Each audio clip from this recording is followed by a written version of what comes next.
Thank you for standing by, and welcome to Autodesk second quarter and full year fiscal 2026 earnings conference call.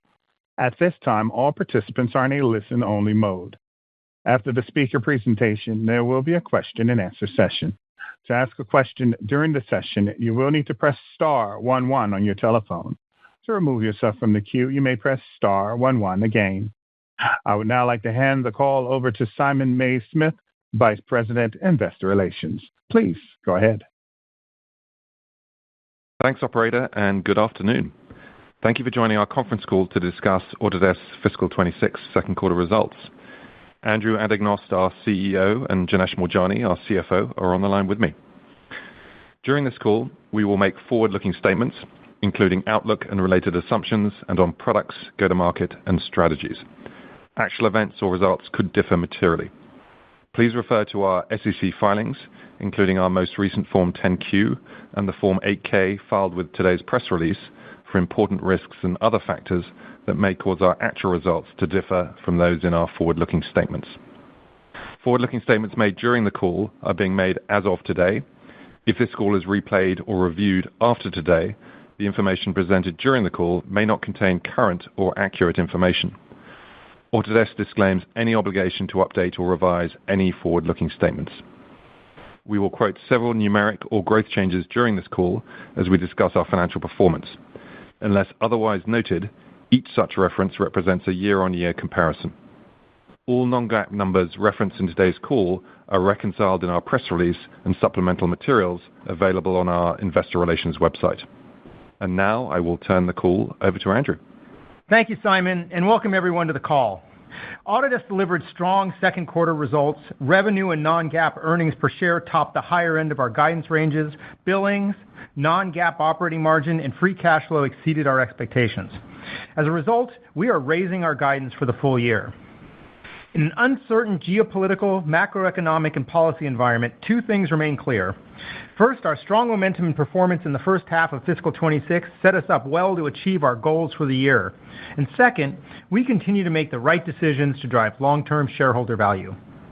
We remain focused on executing our established strategic priorities in cloud, platform, and AI, optimizing our sales and marketing to drive higher operating margins, and allocating capital to organic investments, targeted and tuck-in acquisitions, and continuing our share repurchase program as our free cash flow grows. We have laid strong foundations for future revenue and operating margin growth and shareholder value creation. We're excited to tell you more about our plans at Autodesk University in September and at our Investor Day on October 7th. I will now turn the call over to Janesh to discuss our quarterly financial performance and guidance. I'll then come back to update you on our strategic growth initiatives. Thanks, Andrew. Q2 was another strong quarter. Overall, the underlying momentum of the business was similar to prior quarters and better than the assumptions that we had built into our guidance range. We saw strength in AECO, where our customers are benefiting from sustained investment in data centers, infrastructure, and industrial buildings, which is more than offsetting softness in commercial. The Autodesk Store, billings linearity during the quarter, and upfront revenue were also stronger than expected. Our go-to-market optimization plan remains on track, and operational friction from the new transaction model implementation continues to ease. Total revenue in the second quarter grew 17% as reported and 18% in constant currency. The contribution from the new transaction model to revenue was approximately $105 million in the second quarter. Total revenue grew 11% in constant currency and excluding the impact of the new transaction model. Please see the tables in our press release, earnings deck, and Excel financials for details by product and region. In the second quarter of this year, we started to cycle past the anniversary of acquisitions made last year, so I should note that we saw consistent make revenue growth in Q1 and Q2 if you remove the impact of acquisitions. Billings increased 36% as reported and 34% at constant currency, reflecting the shift to annual billings for most multi-year contracts and the transition to the new transaction model. The contribution from the new transaction model to billings was approximately $129 million in the second quarter. Billings grew 26% at constant currency and excluding the impact of the new transaction model. RPO of $7.3 billion and current RPO of $4.7 billion grew 24% and 20% respectively, benefiting from tailwinds from the new transaction model. Turning to margins, second quarter GAAP and non-GAAP operating margins were 25% and 39% respectively, reflecting year-over-year increases of 240 and 140 basis points respectively. This reflected operating leverage, ongoing cost discipline, and some timing benefits from restructuring, partly offset by the margin drag from the new transaction model. Second quarter free cash flow was $451 million, which benefited from the earlier timing of billings in the quarter. Moving on to capital allocation, we purchased approximately 1.2 million shares for $356 million at an average price of approximately $298 per share. Year to date, we have repurchased 2.5 million shares for $709 million.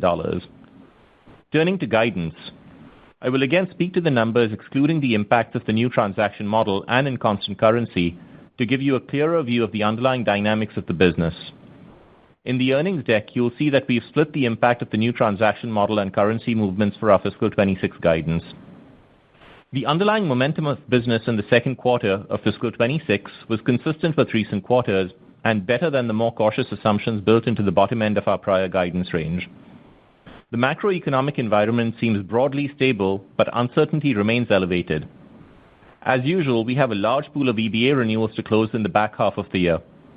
We will also start cycling against tougher new transaction model billings and revenue growth comparisons with last year, particularly in the fourth quarter. We remain disciplined and focused on the controllable factors that drive our revenue, operating margin, earnings per share, and capital allocation, which are the key building blocks of free cash flow per share. Reflecting all this, we've raised our billings guidance range to $7.355 billion to $7.445 billion and raised our revenue guidance range to $7.025 billion to $7.075 billion, which flows through the strength of the business in the first half to our full-year underlying guidance, along with some additional tailwinds from FX. The bottom end of our full-year guidance ranges reflect similar macroeconomic assumptions for the second half of the year as we had outlined on the prior call. We've also raised our non-GAAP operating margin guidance for the year to approximately 37% or approximately 40% on an underlying basis, which excludes the impact of the new transaction model. As you are aware, we initiated the optimization phase of our sales and marketing efficiency plan in February. We're making good progress and are on track to realize its expected benefits. These efficiency gains, combined with inherent operating leverage, set us up well to expand our operating margin over time. Assuming no material change in the external environment, we expect reported non-GAAP operating margin to be 41% in fiscal 29, or about 45% on an underlying basis, which excludes the mechanical impact of the new transaction model as it fully scales next year. This would represent a reported and underlying improvement of approximately 500 basis points and approximately 900 basis points respectively since we started to scale the new transaction model at the end of fiscal 24. We'll tell you more about our plans at our Investor Day on October 7th. We've also raised our free cash flow guidance range for fiscal 26 by $88 million at the midpoint to $2.2 billion to $2.275 billion. As we said in February, utilization of U.S. deferred tax assets will mean we pay little U.S. federal cash tax in fiscal 26. We do not, therefore, get incremental cash benefit from the One Big Beautiful Bill Act this year. And finally, we've also raised our fiscal 26 share buyback targets by $100 million to between approximately $1.2 billion and $1.3 billion, which is a 40 to 50% increase compared to fiscal 25. The slide deck on our website has more details on modeling assumptions for the third quarter and full year fiscal 26. Andrew, back to you. Thank you, Janesh. Autodesk is focused on the convergence of design and make in the cloud, enabled by platform, industry clouds, and AI. We are at the forefront of convergence because we've been evolving and investing in the business models, products, and platforms, and go-to-market that capitalize on it. Let me give you a few examples from the quarter. AtkinsRéalis is a world-class engineering services and nuclear company. Over the years, it has embedded Autodesk technologies across its global delivery ecosystem to enhance design quality, reduce rework, and support data-driven decision-making throughout the project lifecycle. Having signed our 6th EBA with them this quarter, I'm excited that there is still so much more we can do. Through initiatives like automated model validation, enhanced interoperability, and immersive XR-based design reviews, Autodesk will help further streamline workflows and improve quality assurance.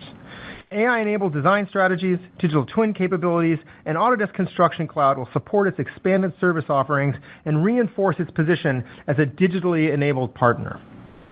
Kimley Horn is a premier planning and design consulting firm committed to growth and digital transformation. It renewed and expanded its relationship with Autodesk to accelerate the adoption of BIM solutions and Autodesk Construction Cloud. By fostering collaboration and productivity across the project lifecycle, Kimley Horn anticipates significantly increasing efficiency by the end of 2025. Dynamic Energy is a full-service solar developer offering turnkey services for commercial, industrial, institutional, and utility-scale solar installations.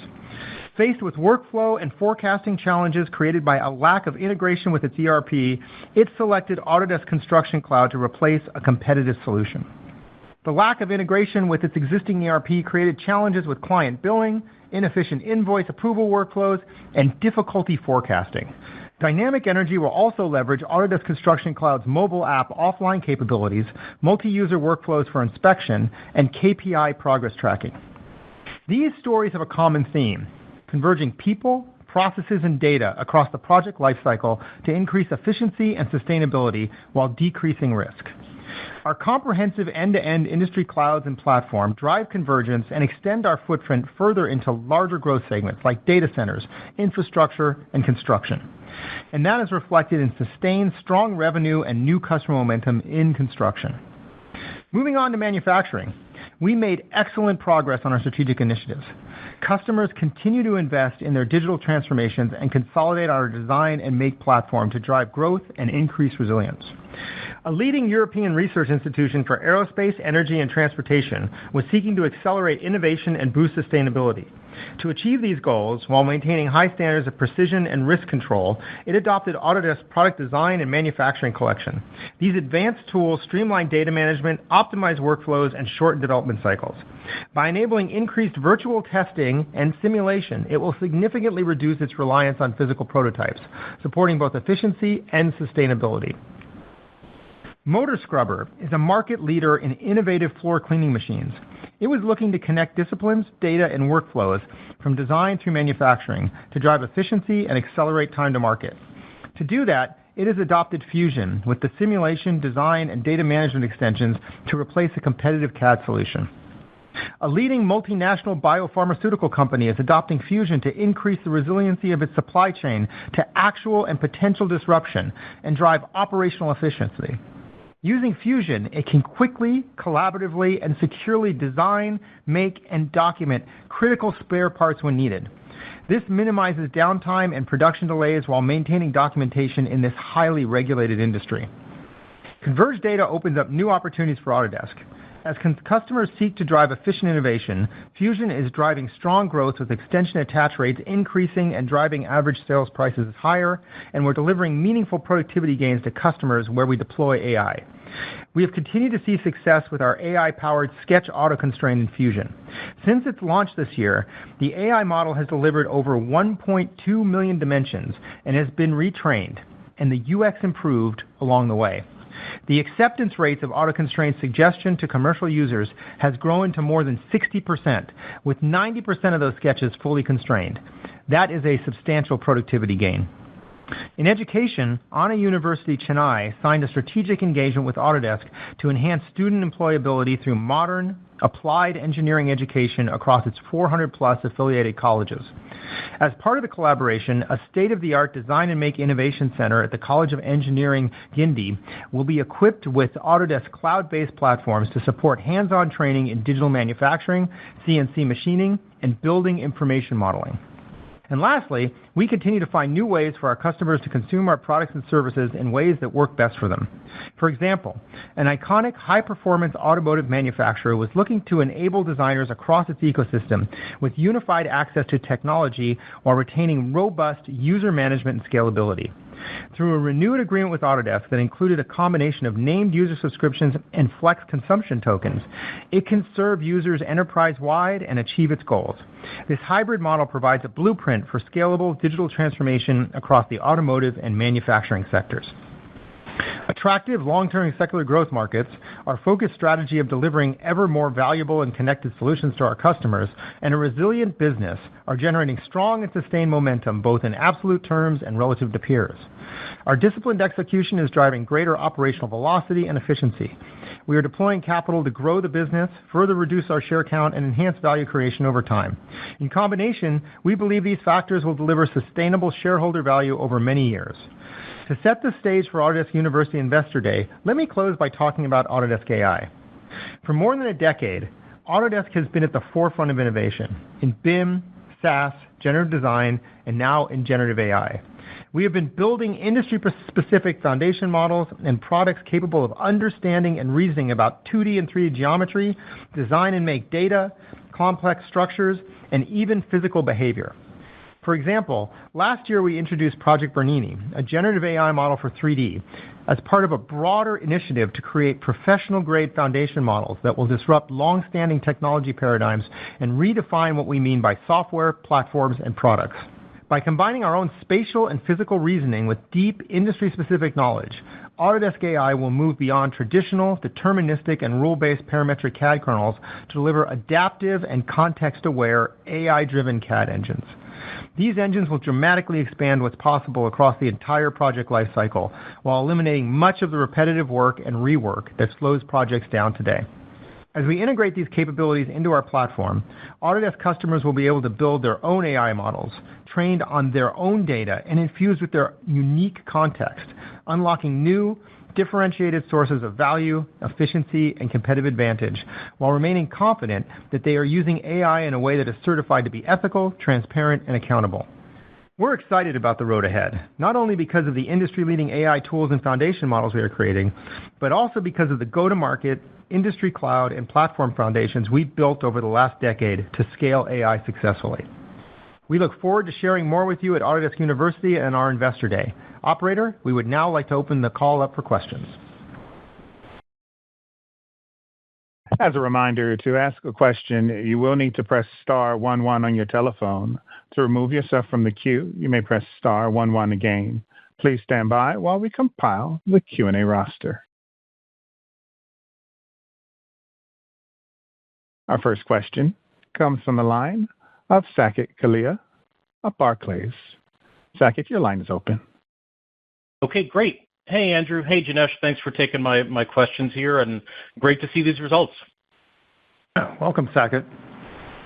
Andrew, maybe just to start with you, given some of the headlines out there this quarter, I was wondering if you could just talk to us a little bit about your appetite for transformative M&A. Yeah, I think it's best probably to kind of restate our capital allocation strategy. First and foremost, Saket, we invest organically in the business to drive our strategy around platform AI and all the things related to our product strategy.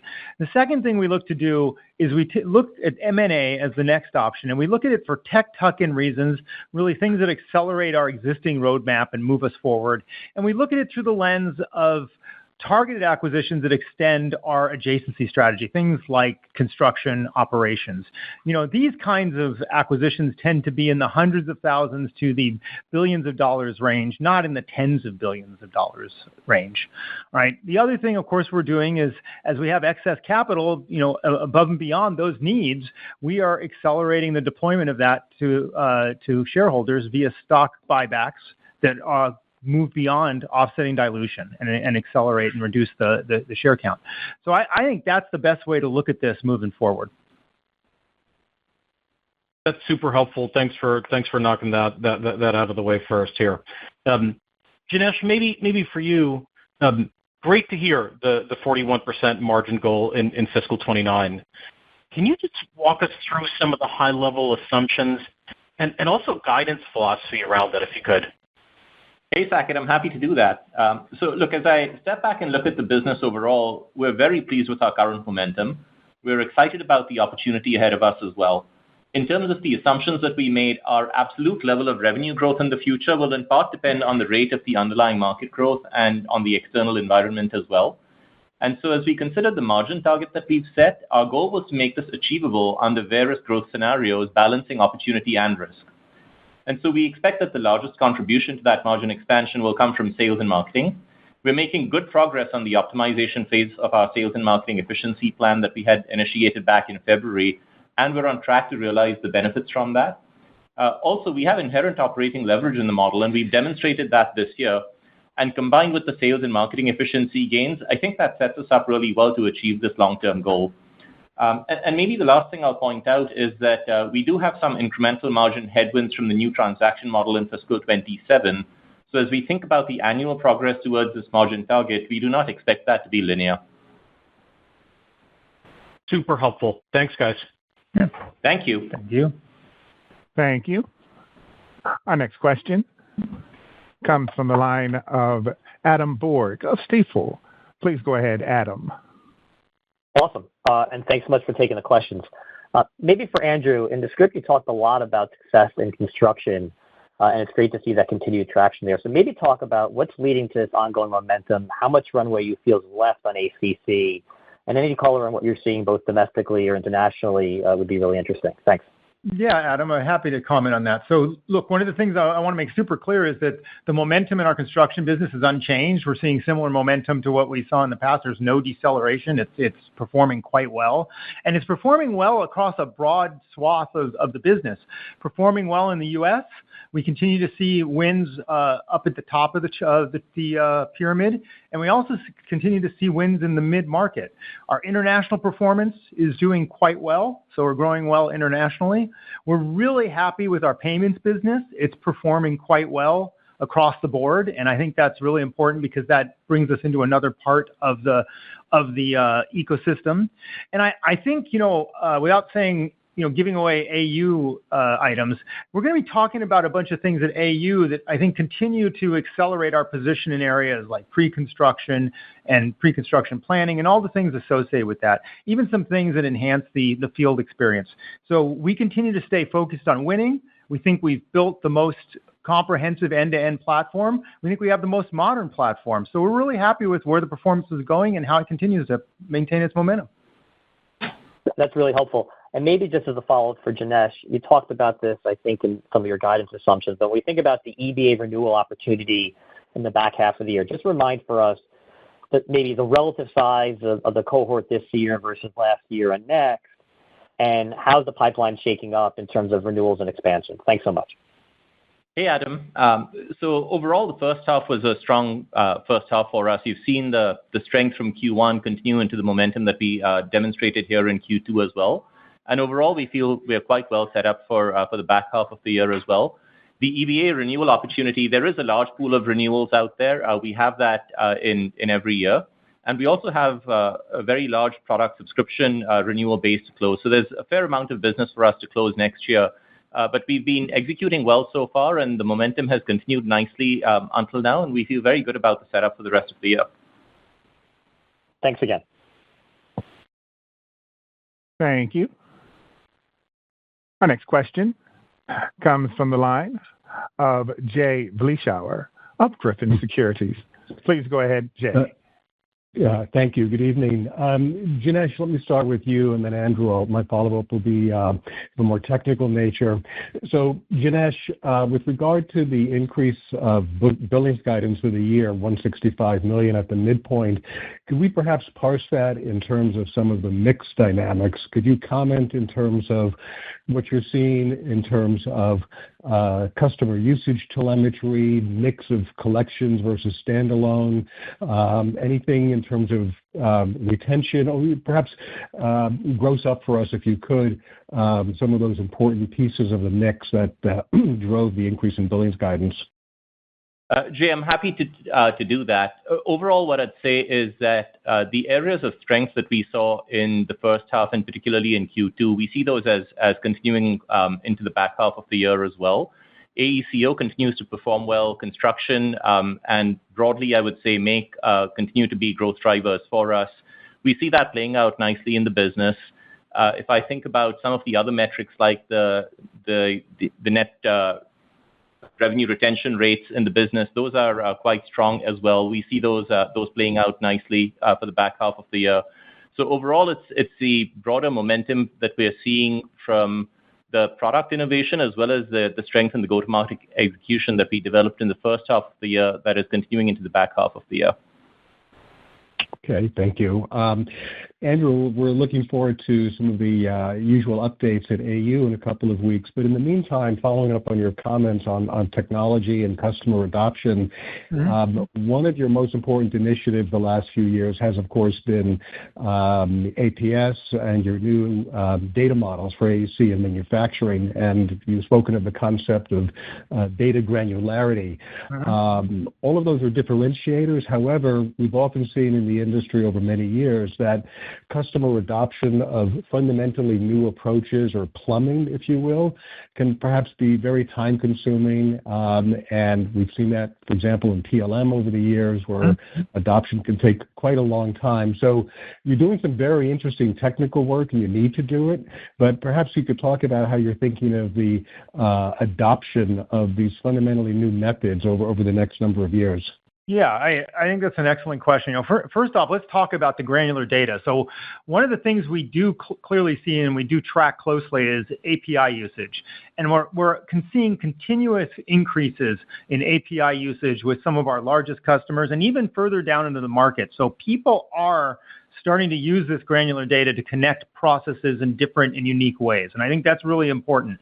So they are adopting some of these key technologies. And as you know, a diffusion of adoption into the market varies by industry and pace. So I think when we look at this, we're going to see increasing adoptions of the granular data and the APIs because it's solving a really significant problem for the customers. And as we continue to roll out some of these productivity features through AI and through some of our new IP moats that we're creating around new foundation models, I think you're going to see ongoing, continuing experimentation and use of some of these things. Like one of the things I said in the opening commentary was that our auto constraint feature in Fusion, it's now at a 60% acceptance rate, and it's doing 90% of the constraints automatically for the customers, and we're continuing to see more usage. That's a pretty high acceptance rate for a new technology, so it's actually really increasing productivity for our customers. These things will take time, but we're already seeing lots of green shoots that there's an appetite for anything that enhances productivity or helps our customers wrangle data across their processes.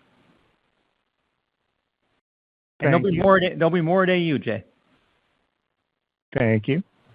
Our next question comes from the line of Jason Celino of KeyBanc Capital Markets. Please go ahead, Jason.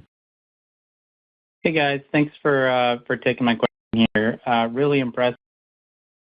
Growth accelerate to 11%. I know you said the selling environment remains broadly consistent versus prior quarters, but you still accelerated. Help us understand, what was the driver here, if there were any subtle improvements, and then I'll have a follow-up. Yeah, let me kind of comment on that. Like we said, broadly, the businesses is performing similar to prior quarters. There are always puts and takes, all right? And so let me give you a sense for some of those puts and takes. From a industry perspective, AEC stood out with regards to growth in the AEC sector, and we see that driven primarily by secular strength in things like data centers, industrial buildings, reed factories, and other things like that, and in infrastructure. So AEC stood out. The other sectors were strong as well, but AEC stood out as one of the things in increasing performance. The next thing, when you look at it from a segment basis, EBAs were strong, primarily driven by upfront revenue, which was great, and we also saw a lot of strength in the Autodesk store. And this is exactly what we expect as a result of the new transaction model, because that strength in the store comes fundamentally from people coming to us who used to go to transaction-based partners lower down in our partner ecosystem. So that's a great result. And if you look at it geographically across the board, the Middle East and India stood out, in particular for their infrastructure investments and some of the activities there. So those are some of the puts and takes that we saw this quarter that kind of differentiated things from other quarters. Perfect. And then maybe just my follow-up for Janesh. Thank you for the operating margin framework, in 2029. When we think about your comfortability with this, should we think about it with like a high degree of confidence in the sense that a lot of the sales and marketing, leverage is in your control and it's not necessarily reliant on, growth one way or the other? maybe, just that initial question, and I'm sure we'll have more at AU or Analyst Day. Hi, Jason. So on the underlying assumptions, as I mentioned, our goal was to make sure that this is an achievable target under various growth scenarios. So we did balance the opportunity and the risk. We are set up well to execute against this goal. We've demonstrated great progress on this so far. Our sales and marketing optimization plans are on track, and we've been demonstrating the operating leverage that is inherent in the model. So we feel good about this. Perfect. Thank you. Thank you. Our next question comes from the line of Elizabeth Porter of Morgan Stanley. Your line is open, Elizabeth. Great. Thank you so much for the question, and great to hear the operating margin targets and looking to hear more at the Analyst Day. So for my first question, it sounds like you continue to embed a more cautious outlook from the tariff impact into the low end of guidance. Just given we're further through the initial tariff headlines, how have your customer conversations evolved? And how should we think about the potential for a disruption risk to still play out in the back half of the year? The potential that disruption may be coming in a little bit better than feared. Yeah. So this is an excellent question, Elizabeth. So first off, just to comment on the guidance for the second half of the year, we maintain the same assumptions we had coming into the year for the second half of the year, which we think is prudent given in this environment. When we talk to our customer about tariffs, obviously we're not directly impacted by tariffs as a software company, but some of our customers still are struggling with the same things that you're hearing about, pricing pressures and some of the things that are associated with higher cost of goods for some of their products. But they're all coping. And they're all coping quite well at this point. So we don't have customers raising additional red flags related to tariffs. And you can kind of get a sense for the guide strength from what I said previously. But I'd like Janesh to comment on that a little bit too. Yeah, I think it's what you said, Andrew. You summarized it quite nicely. And Elizabeth, maybe just to tack on a couple of more tactical items to that. In terms of the underlying guidance assumptions on the macro, the bottom end does assume similarly cautious approach like we had, or a similarly cautious set of assumptions like we had on the last call, so no change there. And in terms of other call-outs, I'd just point out that as you compare the underlying guidance for the second half to the underlying performance in the first half, just recall that we had some acquisitions last year which contributed to about a 1% point of growth for the full year. But most of that revenue contribution had come in the second half of last year, so that creates tough comps.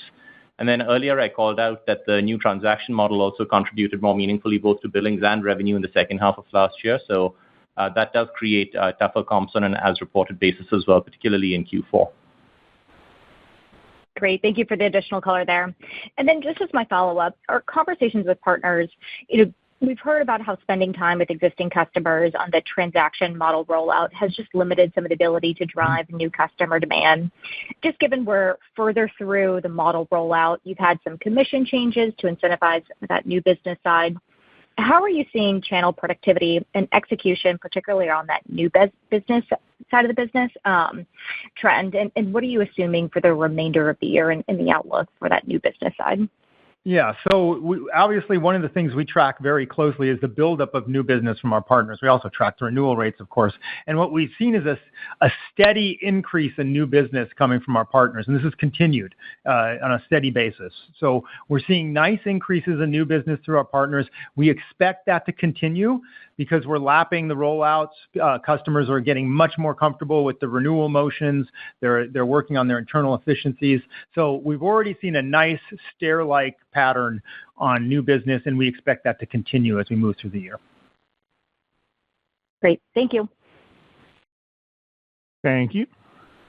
Our next question comes from the line of Taylor McGinnis of UBS. Please go ahead, Taylor. Yeah. Hi. Congrats on the quarter. And thanks so much for taking my question. Maybe just on the operating income margin guide for the full year. So if I look at the adjusted numbers for the model change, it looks like it wasn't raised as much as the revenue guide. So could you just maybe walk us through how your expectations for expense growth for the year have changed or are evolving, and where the incremental investments are going, and anything to comment, I guess, in terms of timing of expenses, just given 2Q looked pretty strong. Thanks. Hi, Taylor. I'll take that one. So if you look at the business on an underlying basis, once you pull out the effects of the new transaction model, the increase that we saw in the guidance for the full year does result in an incremental margin flow through about two-thirds of the incremental revenue. So we think that's a strong demonstration of the operating leverage. So I think it's just some of those modeling pieces that need to be factored in. There are some timing issues always that creep into this, and that's why we manage primarily from a full year perspective. But overall, we've demonstrated great cost discipline so far. The restructuring plan that we had started at the beginning of this year has been implemented quite nicely, and we're staying on plan for our overall spending for the year as we drive the business forward.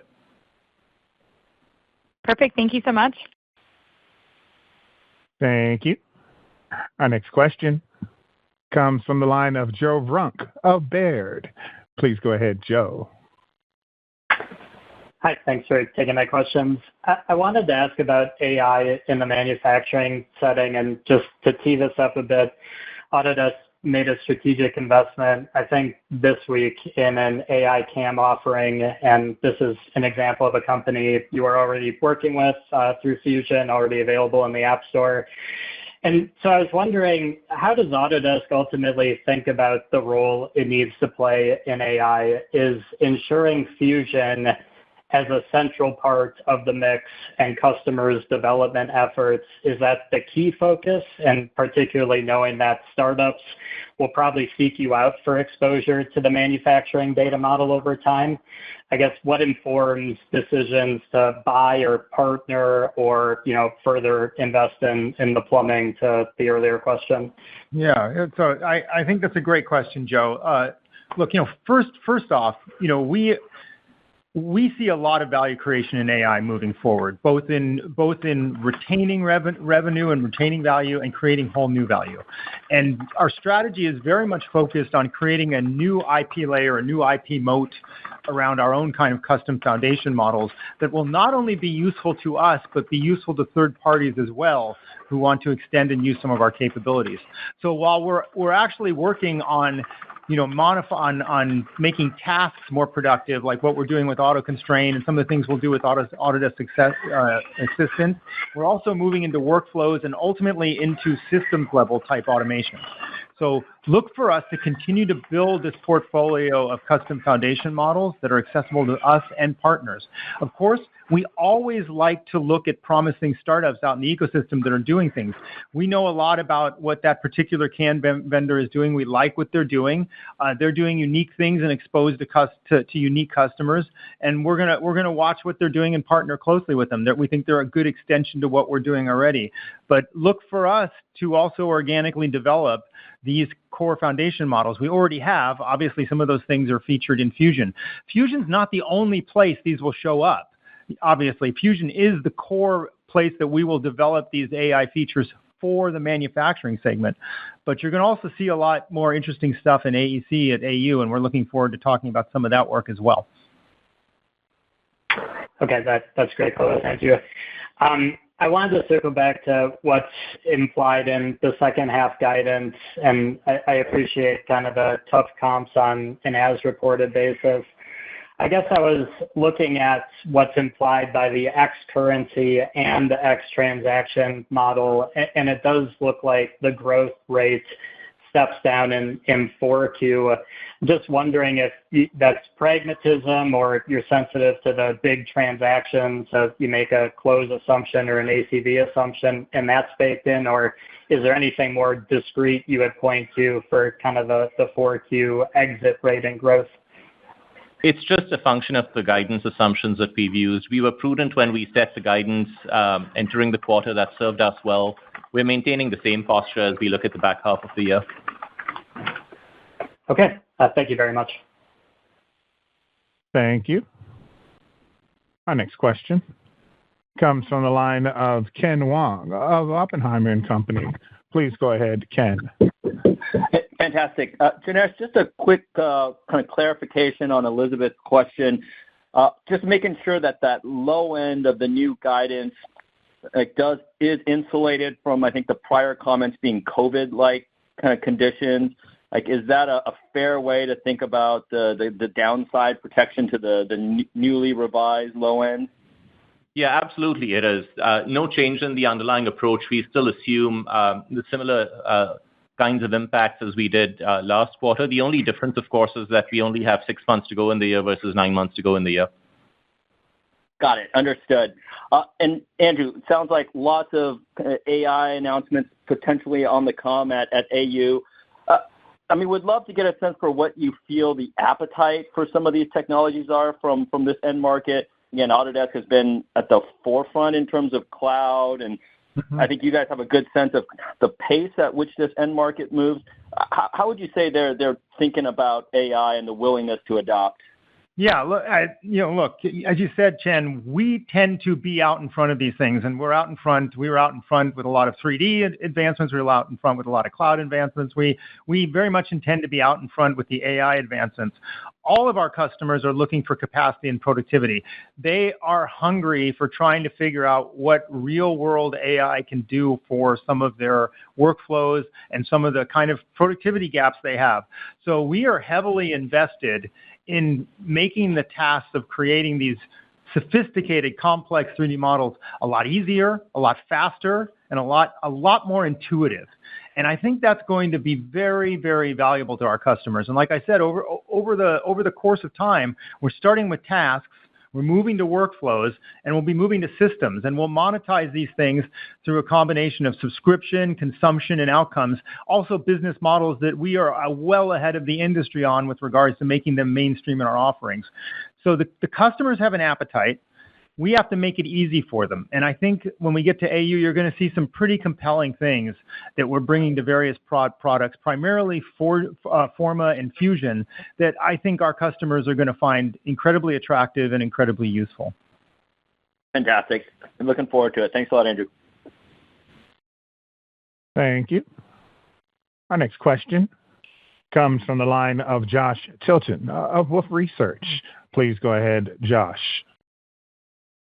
Hey guys, thanks for sneaking me in. My first question is, I totally understand that you guys continue to bake in the conservatism in the guidance at the low end, given the environment is still very uncertain. But it also kind of sounds like you're not seeing any of this uncertainty play out. You said the momentum this quarter was similar to last quarter. And what I'm trying to understand is, when you look at your fancy dashboards and your widgets and whatever you guys track to indicate the momentum of the business, if none of this uncertainty does actually end up panning out, like what's going to be the tale of the Autodesk story come Q4? Like, are we still going to hear the momentum of the business was the same with prior quarters? Or are we going to hear like you exited the year with things getting better, stronger execution? Like, how do we think about the direction of the business this year if none of this uncertainty ends up panning out? Hey, Josh, maybe to start with, I'll just say that Andrew's dashboard looks fancier than mine. But look, in all seriousness, the low end of the guidance assumes a more conservative outlook. And if the world stays the way it is right now, then you should expect us to come in ahead of the low end of that range. And at the middle and high end of the ranges, we've assumed that the world stays as it is. And beyond that, we'll focus on execution and work hard to try and outperform. Makes sense, but maybe just to dive one step deeper on there, I guess, like, are you guys going to outperform just because the guidance was prudent, or do you guys see the underlying momentum improving? I think those are two different things, if you kind of understand what I'm trying to ask. I would expect the underlying momentum in the business to continue the way it has been in the first half of the year. We've been executing really well. There are things that we can control, and we focus on those, and we've done well against that so far. And remember, that underlying momentum includes improvement in partner-driven new business. Like I said, we've already seen improvements in partner new business. We expect to continue to see improvements in partner new business. Makes sense. And just to clarify, I would expect you guys to have the most state-of-the-art fancy dashboards. That wasn't anything negative. We do have fancy dashboards. But maybe just a quick follow-up. Autodesk University, you guys kind of gave away, I think, the thing everybody was expecting, the long-term target on margins. So obviously, there's going to be a big talk around AI. Andrew, maybe, from your perspective, like if you were a betting man, you guys have lots of products, lots of things you can embed AI into. Like, what are you most excited about across the entire product set from an AI perspective? And maybe which piece do you see being the most impactful in the most near-term manner, if that makes sense? Yeah, look, I'm very excited about the convergence that we're driving between design and make and how we're bringing together these disciplines and kind of streamlining workflows across what our products are doing. There's lots of really fancy, deep AI we'll be talking about built off of our foundation models that will become increasingly smarter. But one of the things that's going to be really exciting at AU is just talking about the nuts and bolts capabilities of the Autodesk Assistant and how our customers are just going to be able to do things through a series of prompt-driven workflows or different types of UIs that just simply make their jobs a lot easier. I think people are going to find these things to be very attractive, very understandable, and relevant to what they do today. So while we're building out the future, and I guarantee you we are building out the future, AI may eat software, but it's not going to eat Autodesk. We are very much interested in making sure people see real productivity gains today as they see kind of fantastic productivity gains in the future. And those productivity gains that we provide for them will create value for Autodesk. Thank you, guys. And again, congrats on a really strong quarter. Thank you. Thank you. Our next question comes from the line of Siti Panigrahi of Mizuho. Please go ahead, Siti. Oh, perfect. Congrats on a really strong quarter. I wanted to ask about this channel activity. It's been a year since a new transaction model, and also you talked about some of the channel consolidation. So what kind of impact are you seeing from the new transaction model? Mainly, you talked about some partners probably might have gone through the first renewal in June. So we would love to hear any kind of productivity improvement you're seeing there. Yeah, so look, there's a couple of things that are important, and they're playing out exactly as we thought they would. So first off, the lower level channel ecosystem, what we call non-contracted partners and silver partners, and even the low end of gold, a lot of that business is starting to come directly to Autodesk, which is a massive efficiency improvement in terms of our ability to engage with customers and understand those customers and engage in price realization with those customers. That's working as we expected it to, and we expect that to continue moving forward. The other thing, with the partners, it's really just them getting comfortable with renewing their business and looking at their new business as they would lap when we rolled out the new transaction model, and they come to the second renewal cycle on some of these customer deals. They've already got the customers in the system. They're already able to renew the customer and move on to focusing to expanding the customers in the new business. We're seeing all of those things happening. And as those things happen, we're seeing the new business generated by the partners increasing month over month over month. So all of this is as expected. We haven't seen any kind of movement in the channel that is outside of the bounds of what we were expecting, and we're really comfortable and actually pretty happy with what we're seeing. And CT, maybe just to add CT, just to add the renewals that you mentioned. So we did see the Americas partners get their first renewals on the new model in June. That went as expected, as Andrew said, and we've got the EMEA partners coming up for their first renewals on the new model in September. Okay, that's great. And as a follow-up to Autodesk Construction Cloud, we continue to hear some kind of positive feedback in terms of the feature set. So what competitive displacement trends are you seeing? Is it fair to say that with this new direct model transition, you'll see further acceleration on the ACC side, your direct sales guys can try to cross-sell? Look, here's what I'll say. All right, our momentum continues to be consistent in construction. So we continue to do well every quarter.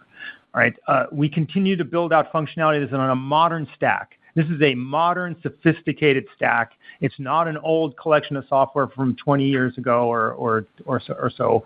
We've built something modern, and we built something that's heavily connected. We have the best-in-class design to make solution, and we also have the best-in-class pre-construction planning tools. Customers notice this.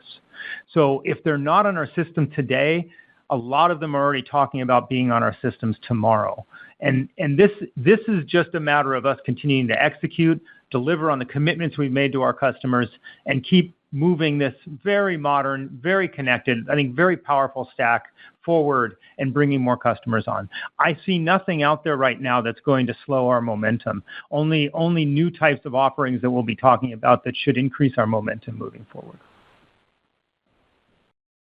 Great. Thank you. Thank you. Our next question comes from the line of Tyler Radke of Citi. Please go ahead, Tyler. Yeah, thank you for taking the question. One of the areas you highlighted was the strength in the online store and the direct business. And, I guess a couple questions there. Is there any new, PLG motions or, marketing initiatives you're doing? And then secondly, how have you sort of seen the evolution of the transaction model? Have you been able to capture a bit more of that business directly, just given the changes? Obviously, you're getting a lot more, data in terms of the end customer. Yeah. So look, with regards to the store, this was an area of investment and focus for us. We want the store to be highly efficient. We want the store to capture those customers that are no longer going to be working with transactional-based partners. We want our best partners to serve their customers and grow their customers, but we want to make sure the store captures those customers. And yes, we have invested in PLG motions that drive new business to the store with relation to construction and fusion and products like that are well suited to those motions. All right, so that is an investment area. That's a direction we continue to work in. In terms of understanding our customers better and automating the cross-sell, upsell, and the self-service capabilities, that's still going to take time. We are continuing to evolve our self-service capabilities, and we are now learning more about the customers through the direct relationship we have. But monetizing that and turning that into a repeatable motion is going to take time. So that's something that's coming in the future. But the store, that's a great area of investment and a significant area of focus for Autodesk. And Tyler, this was part of the thesis that we laid out at the start of the year when we said we need to reinvest some of the dollars back into building out additional self-serve capabilities. So that's on track for us.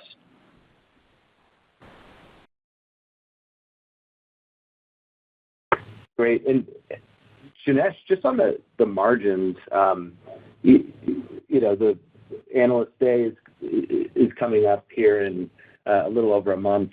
Why give that FY29 outlook now? And was there some sort of process you went through to get there? And how should we think about free cash flow margins in that same time frame? Yeah, Tyler, we're well aware that the question of the long-term margins has been a question of high interest to many of our stockholders. And so what we wanted to do when I first came into the job is we wanted to take the time to update our internal long-term view, even as we began optimizing our go-to-market efforts already. And now we're almost complete with our long-term planning cycle. So we're in a position where we could share our views, and that's why we're doing that today. In terms of thinking about the evolution of free cash flow over that time frame, there'll be some puts and takes next year as we navigate some of the unique factors around the taxes and so forth. But fundamentally, as the overall business model settles and the new transaction model takes hold, the free cash flow and operating income should move generally with a very high degree of correlation to each other. Thank you. Thank you. Our next question comes from the line of Koji Ikeda of Bank of America. Your line is open, Koji. Yeah, hey guys, thanks so much for taking the questions, and great to be back on these Autodesk calls. Looking forward to it. Question here specifically within the construction industry. I wanted to hear some of your thoughts on what sort of triggers in the industry could drive even more budget unlock for your largest global general contractor customers. I mean, more projects is the simple answer. So digging a layer beyond that, what can help drive more projects? Is there something from a regulatory standpoint or maybe a project financing standpoint? I mean, any sort of color there on more budget unlock?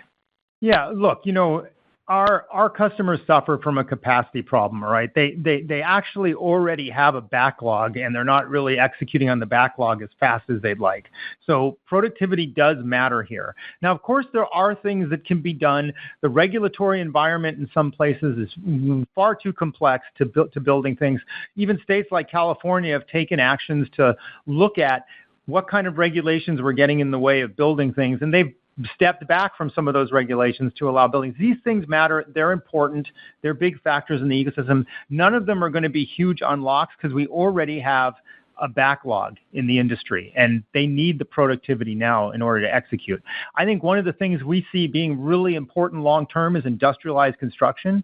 And as the only company that's both in manufacturing and AEC in the construction segment, we really want to help some of our customers capitalize on things like prefabrication and other types of methods that increase their predictability and their project throughput, and in some cases their profitability, and also make the delivery times more certain for the projects. That's going to be a technological or process unlock in the future, but of course there's always things we can look at from a regulatory perspective that would unlock things, and people are already looking at them. Got it. Thank you. And maybe just a quick follow-up for Janesh. When I look at the NRR language in the deck, I saw that the language slightly changed to above from slightly above last quarter. And so wondering if you could talk a little bit about NRR trends, X new transaction model. Is there any change this quarter versus last quarter, and how much of that language improvement was driven by the transaction model? Thank you. Hey, Koji. It's great to have you on the Autodesk story again, by the way, as well. So looking forward to working together. In terms of the NR3 trends, I'd say it's really hard to disaggregate the specific percentage between the underlying performance and the new transaction model on that. But it is safe to say that excluding the impact of the new transaction model, it would have been consistent with where it previously was. So it's within that range of 100 to 110% that we talked about in the past. It can bounce around a little bit every quarter, but overall, it reflected just the strength of our Q2 performance here that we've passed along to the full year. But overall, it was consistent with our general expectations. Thanks so much. Thank you. Our next question comes from the line of Michael Turin of Wells Fargo Securities. Please go ahead, Michael.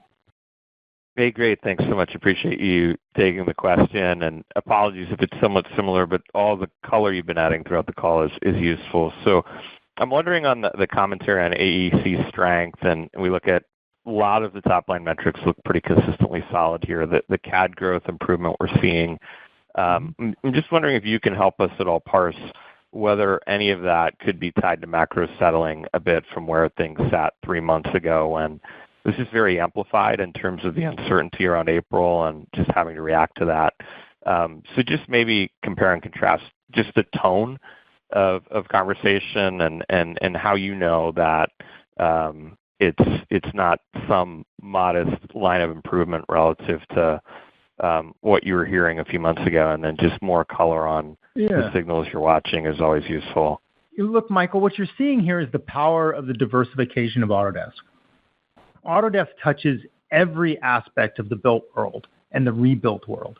It touches everything from the civil infrastructure space to vertical construction, all types of buildings. And remember, we've had discussions over multiple years, 07 and 08. Oh my gosh, the housing market's going down. Autodesk is in trouble. But guess what? Money shifted over to the other things because there's such a backlog of things that need to be built. Right now, we're seeing strength in those three areas I talked about: data centers, industrial buildings, and infrastructure. As we move forward, there's going to be strength in other segments. So the need to build is not going away, and I think what you're seeing is a strong stabilization in certain areas. And also, as we move through the cycle, there'll be other areas that come up. So I think you want to really anchor yourself on the diversification of Autodesk business here, because that's really what's powering our performance right now. See, I said good color with each question, so appreciate the diversification response. Janesh, just on free cash flow, the majority of that back half weighted now in Q4, is that a bit more pronounced to Q4 than what you were previously expecting? And just anything additional you can add as we're tuning our models for the rest of the year there? It will be a little bit more weighted towards Q4. I think you'll see that reflected in the modeling guidelines as well. And I think that just reflects the timing of when we expect EBAs and some of our larger product subscription renewals to be able to be available for collections. Thanks very much.